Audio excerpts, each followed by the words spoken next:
Hey guys, so last week I did a video on the difference between refined sugar and fruit and the impact on your blood glucose levels. And so I was asked the question, well, how do you improve the results of your blood glucose test, which then also reflects on how good your blood glucose levels are? Stay tuned.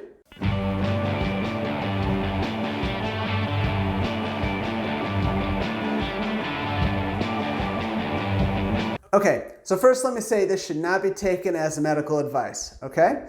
So why is this important? Why do we care what our blood glucose level test is or A1C test is? Well, the reason is these tests measure how high your blood sugar is, which means how much glucose is floating around in your bloodstream.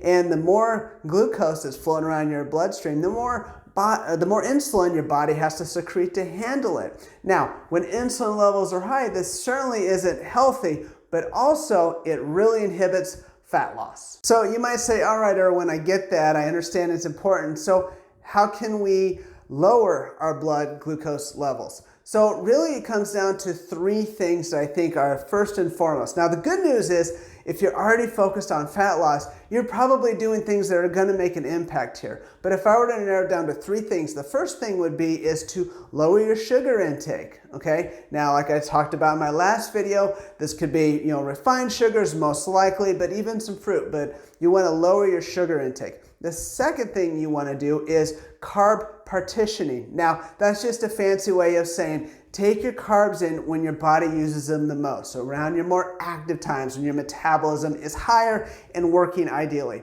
And the third thing I would recommend is spread your meals apart, specifically your carbohydrates, so then that way your blood sugar can drop, your insulin levels can lower, and your body can tolerate things better. Okay, so how does this all help? Well, when you lower your blood glucose levels, then your body doesn't have to produce as much insulin. And as we talked about before, this is going to help you with both fat loss and especially your health.